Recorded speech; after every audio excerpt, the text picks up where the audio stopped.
Bismillahirrahmanirrahim. Assalamualaikum warahmatullahi wabarakatuh. Selamat siang, salam sejahtera untuk kita semua. Shalom, Om Swastiastu, Namo Buddhaya, Salam Kebajikan. Let me introduce myself. My name is Inaya Azara Hertasni. You can call me Naya. I come from class BC231 in Elementary School Teacher Education Program. Di sini saya akan menjelaskan tentang perkembangan peserta didik, yaitu yang pertama materi tentang individu dan perkembangan, yang kedua materi perkembangan bahasa. Di sini saya akan menjelaskan materi pertama, yaitu individu dan perkembangan. Individu merupakan bagian terkecil dari suatu kelompok masyarakat yang tidak dapat dipisahkan ke bagian kecil. Istilah individu ini berasal dari bahasa Yunani, yakni individuum yang artinya tidak terbagi. Individu merupakan unit terkecil pembentuk masyarakat. Dalam ilmu sosial, individu berarti juga bagian terkecil dari kelompok masyarakat yang tidak dapat dipisahkan menjadi bagian yang lebih kecil. Sebagai contoh, suatu keluarga terdiri dari ayah, ibu, dan anak. Ayah merupakan individu dalam kelompok sosial tersebut yang sudah tidak dapat dibagi ke dalam satuan yang lebih kecil. Perkembangan ialah proses perubahan kualitatif yang mengacu pada mutu fungsi organ-organ jasmani, bukan organ-organ jasmaniah itu sendiri. Dengan kata lain, penekanan arti perkembangan terletak pada penyempurnaan fungsi psikologis yang disandung oleh organ-organ fisik. Jadi, menurut Daliono, perkembangan tidak ditekankan pada segi materi yang memungkinkan adanya fungsi itu, atau disebabkan perubahan tingkah laku sebagai hasil belajar. Dengan demikian, pengertian perkembangan pribadi individu sebagai perubahan kualitatif dari setiap fungsi kepribadian akibat dari pertumbuhan dan belajar. Aspek-aspek perkembangan perubahan yang terjadi pada diri individu meliputi perubahan pada aspek fisik atau motorik, emosi, kognisi, sosial, dan psikososial, dan bahasa. Yang pertama, perkembangan fisik. Perkembangan fisik merupakan proses tumbuh kembang kemampuan gerak seorang anak. Setiap gerakan yang dilakukan anak merupakan hasil pola interaksi yang kompleks dari berbagai bagian sistem dalam tubuh yang kontrol oleh otak. Perkembangan fisik meliputi perkembangan motorik kasar dan motorik halus. Yang pertama, pengembangan motorik kasar. Kemampuan anak untuk duduk, berlari, dan melompat termasuk contoh perkembangan motorik kasar. Otot-otot besar dan sebagian atau seluruh anggota tubuh digunakan oleh anak untuk melakukan gerakan tubuh. Yang kedua, perkembangan motorik halus. Perkembangan motorik halus merupakan perkembangan gerakan anak yang menggunakan otot-otot kecil atau sebagian anggota tubuh tertentu. Perkembangan pada aspek ini dipengaruhi oleh kesempatan anak untuk belajar dan berlatih, seperti menulis, menggunting, menyusun balok adalah contoh-contoh gerakan motorik halus. Yang kedua, perkembangan emosi. Emosi merupakan suatu kompleksi suasana yang memengaruhi perasaan atau pikiran yang ditandai oleh perubahan biologis dan muncul sebelum atau sesudah terjadi sesuatu. Tahapan perkembangan emosi pada anak mencakup tahapan gagasan dan pikiran. Yang pertama itu tahapan perkembangan gagasan. Pada tahapan perkembangan gagasan, ekspresi penyampaian emosi berada di peringkat permulaan. Anak menyampaikan emosinya secara tidak sadar dan keluar dari naluri awal, jadi berada di bawah sadar. Pada tahapan ini, seorang anak dapat merasakan suatu perasaan tetapi tidak dapat menyatakan mengapa, bagaimana, dan siapa yang menyebabkan timbulnya perasaan tersebut. Yang kedua, tahapan perkembangan pemikiran. Pada tahapan ini, seseorang mampu mengaitkan emosi dengan pemikiran. Pengalaman dari apa yang dilihat, didengar, dan dialami direkam secara langsung sebagai reaksi emosi. Reaksi-reaksi tersebut akan disimpan dalam memori yang akan digunakan dalam proses pemikiran, sehingga memiliki kemampuan mengelola emosi. Yang keempat, perkembangan psikososial. Psikososial berkaitan dengan kemampuan anak untuk berinteraksi dengan lingkungannya. Misalnya, kemampuan anak untuk menyapa dan bermain dengan teman-teman sebayanya.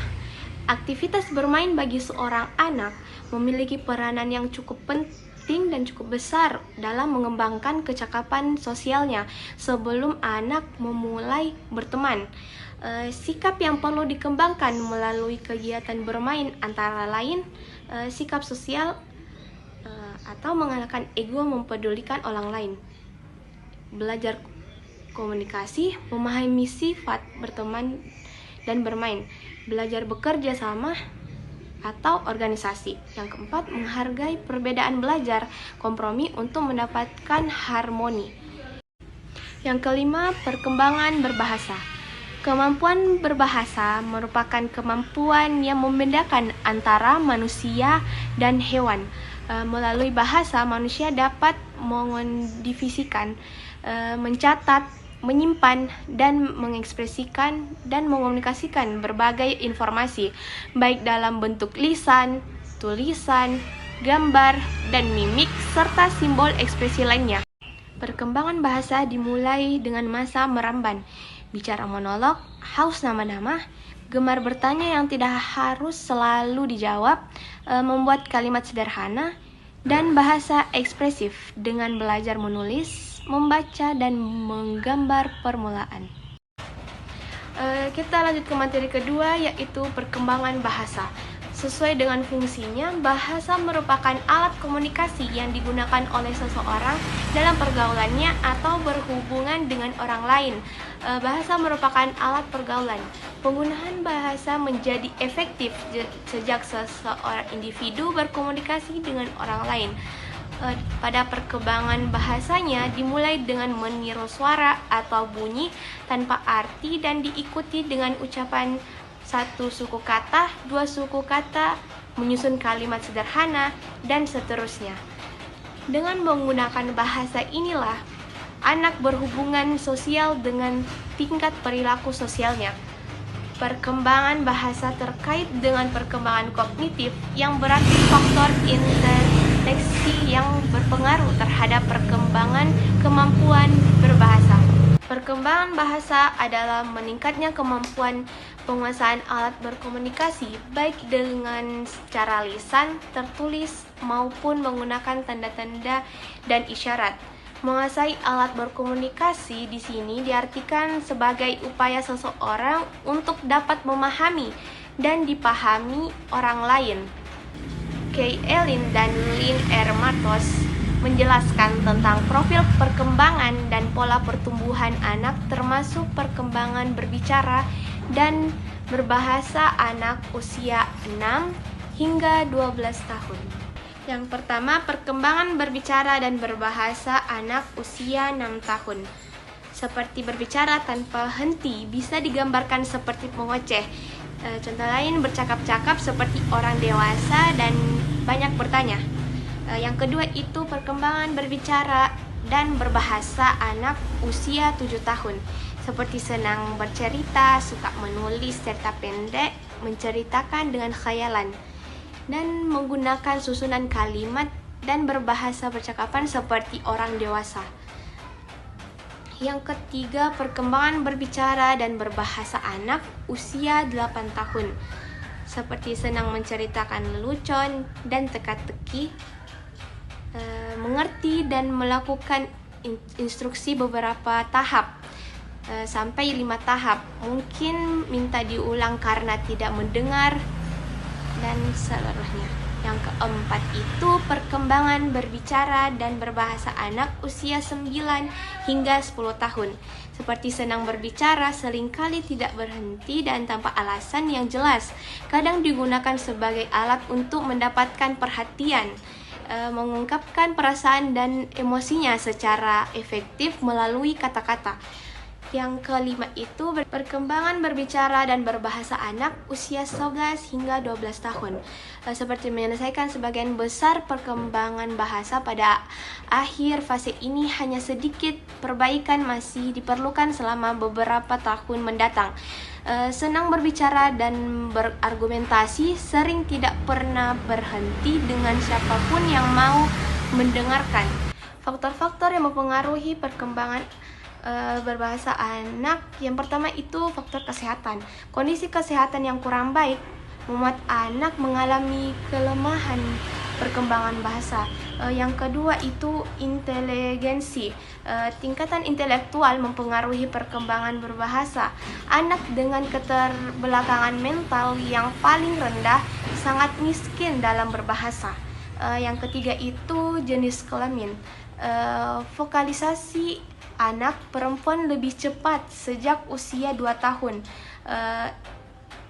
Interaksi yang lebih intens antara anak perempuan dengan orang tua dan teman sebaya juga membuat perbendaharaan kata makin meningkat. Baik, itu saja hal yang dapat saya sampaikan. Kurang lebihnya mohon dimaafkan. Saya tutup dengan kata wassalamualaikum warahmatullahi wabarakatuh. Bye-bye.